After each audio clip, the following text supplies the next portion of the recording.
En 2019, lorsque nous avons eu l'idée de créer un concept artistique autour de la danse tahitienne, nous n'imaginions pas les horizons lointains vers lesquels il nous conduirait, dépassant largement les frontières de la Polynésie française.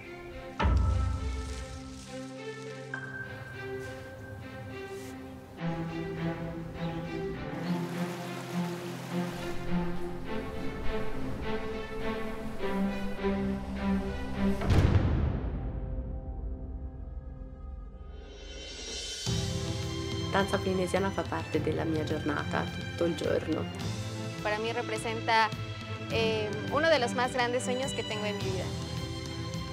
タヒチアンダンスは私たちの文化ではないのですが、私の感情を表現する上。The thing that brings me the most joy about Ori Tahiti is the community that it creates.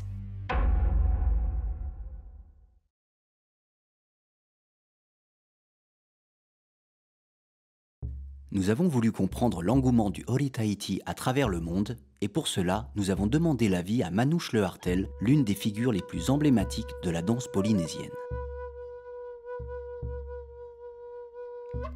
En 1999, quand Puato Kumoto, qui produit un événement qui à l'époque est le plus grand événement international consacré au Ori Tahiti, qui s'appelle San José Tahiti Fête. Et là, je découvre une salle omnisport aménagée et je découvre 300 solistes en compétition et une vingtaine de groupes de différentes importances. Ils ne font pas tous 100 personnes, mais il y a des groupes de 100 personnes. Il y en a qui sont un peu moins nombreux. En fait, je réalise que ça fait déjà plusieurs années que ces événements existent à l'étranger.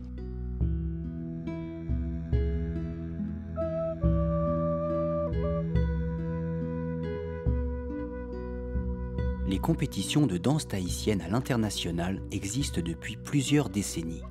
Elles ont pris de l'ampleur dans les années 80, lorsque la danse tahitienne a commencé à se populariser en dehors de la Polynésie française.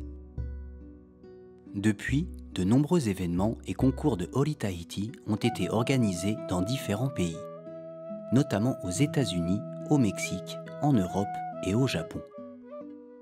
Durant plusieurs années, nous avons entrepris un voyage à travers le monde dans le but de rencontrer différentes danseuses au parcours singulier afin de saisir pleinement l'engouement croissant qui entoure cette danse au-delà des frontières polynésiennes.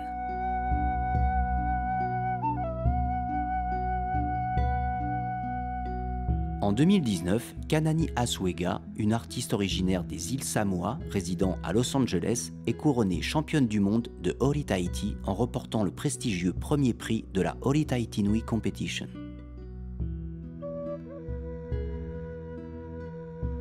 Nous lui avons demandé de nous en dire un peu plus sur ce moment inoubliable et sur sa vision de la danse polynésienne. So on stage for the award ceremony, I had no expectation and I was in the back, like laughing, playing, kind of like just having fun on stage. And when they said my name, I didn't recognize it at first because it didn't feel real. And then everyone looked at me and I was like, oh, it's me! And then it was just a surprise, super surprise. There's a lot of crazy, amazing dancers that were on that competition, so yeah, just surprised. Yeah, so definitely. Il y a quelque chose qui unit tout le monde, c'est sûr, je veux dire, cet amour pour le Ori Tahiti et le fait aussi que je pense que la danse, c'est une vraie forme de cohésion sociale. Donc, tu vas avec un groupe souvent, c'est des liens que tu tisses, c'est une famille et il y a ce côté que je pense tout le monde partage. Par contre, il y a beaucoup, je pense, de différences au niveau de la façon aussi d'aborder la danse et d'aborder ce qui l'entoure. Donc, par exemple, tout ce qui est compétition, solo compétition, ça s'est beaucoup développé aux États-Unis en premier.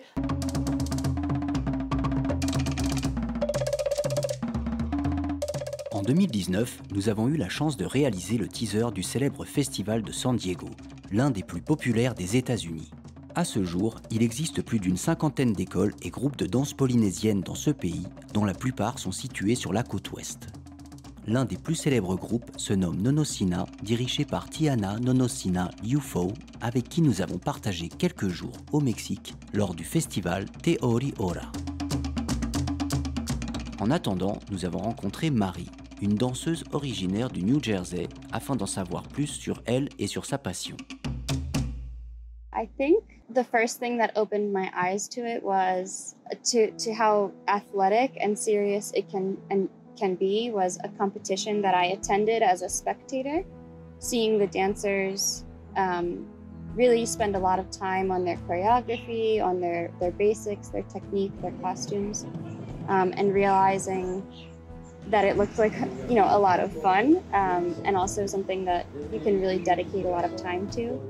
And so after seeing these competitors be so invested in Ori Tahiti, I wanted to seek out ways to learn. I'm from New Jersey, the east coast of the United States. There are no pupu ori. It's not popular at all.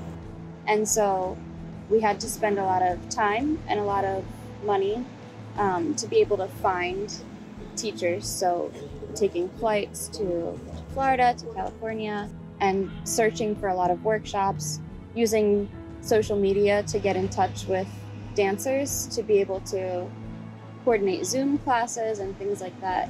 And I thought it would be challenging to progress and to get better on Zoom, but actually it's been the opposite. It's been really helpful for my dancing, and I'm very thankful.